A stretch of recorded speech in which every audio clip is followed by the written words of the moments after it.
নমস্কার দর্শক বন্ধুরা, সবাইকে অনেক অনেক স্বাগত। আবারও আমি সব কিছু গুছিয়ে নিয়ে চলে এসেছি রান্না করি। আজকে আমি রান্না করব হাঁসের ডিম। হাঁসের ডিম আমি ফুলকপি দিয়েই রান্না করব। এখন আমি ডিমগুলোকে ধুয়ে সিদ্ধ হতে দেব।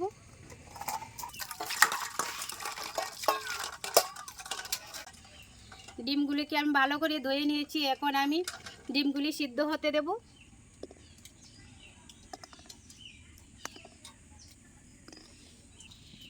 তাড়াতাড়ি সিদ্ধ হওয়ার জন্য আমি দিয়ে দিচ্ছি একটুখানি লবণ। এখন আমি চাপা দিয়ে দেব। এখন আমি ফুলকপিটা কেটে নেব।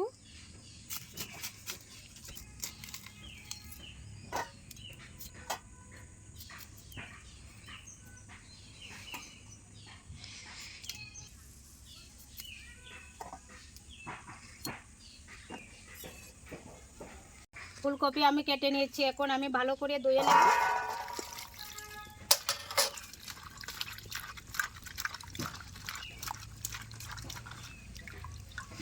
ফুলকপিগুলোকে আমি ভালো করে ধুয়ে নিয়েছি। ডিম সিদ্ধ হতে হতে আমি অন্য কাজ সেরে নেব।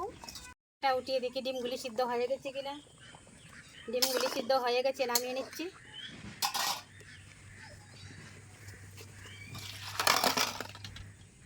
ডিমের খোসাগুলি আমি ছাড়িয়ে নিয়েছি। এখন ডিমগুলিকে আমি হালকা ভেজে নেব। দিয়ে দিচ্ছি সরষের তেল।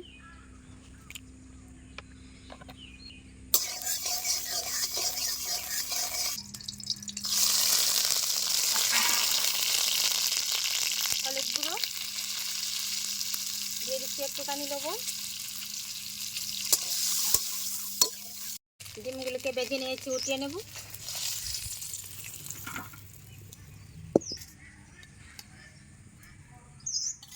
ফুলকপিগুলোকে ভেজে নেব।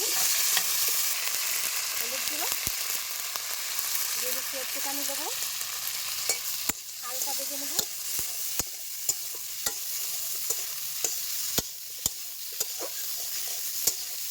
ফুলকপিগুলোকে হালকা ভেজে নিয়েছি, উঠিয়ে নেব। আবারও আমি দিয়ে দিচ্ছি সরষের তেল। তেল গরম হয়ে গেছে, পুরনে দিয়ে দিচ্ছি গোটা জিরা। এখানে আছে বাটা মশলা, আদা বাটা, রসুন বাটা, পেঁয়াজ বাটা, কাঁচা লঙ্কা বাটা দিয়ে দিচ্ছি একসাথে।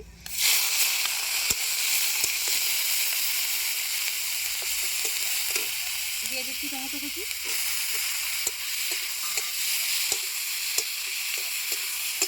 এখন আমি একে একে সবগুলি গুঁড়া মশলা দিয়ে দেবো। হলুদ গুঁড়ো, জিরার গুঁড়ো, ধনে গুঁড়ো, শুকনো লঙ্কার গুঁড়ো,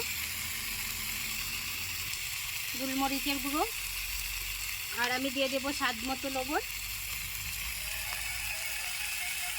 একটু জল দিয়ে মশলাটাকে ভালো করে কষিয়ে নেব।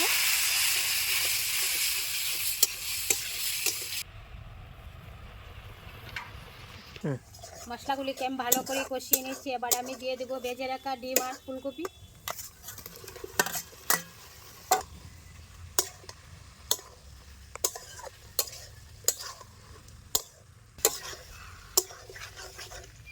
ভালো করে আমি কষিয়ে নিয়েছি। এবার আমি দিয়ে দেবো পরিমাণ মতো জল।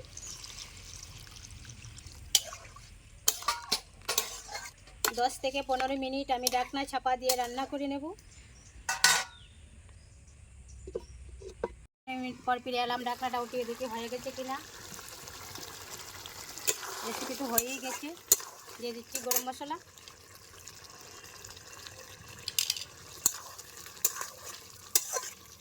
আর আমি দিয়ে দেবো ধনে পাতা কুচি।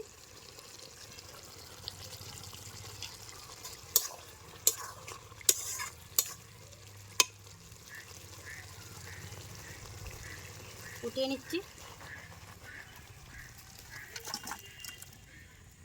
রেসিপি তো আমি বানিয়ে নিয়েছি। আজকের পর্বটি আপনাদের কাছে কেমন লাগলো আশা করছি খুবই ভালো লাগবে। যদি ভালো লাগে লাইক কমেন্ট শেয়ার আর চ্যানেলটি সাবস্ক্রাইব করে পাশে থাকবেন। সবাই ভালো থাকবেন।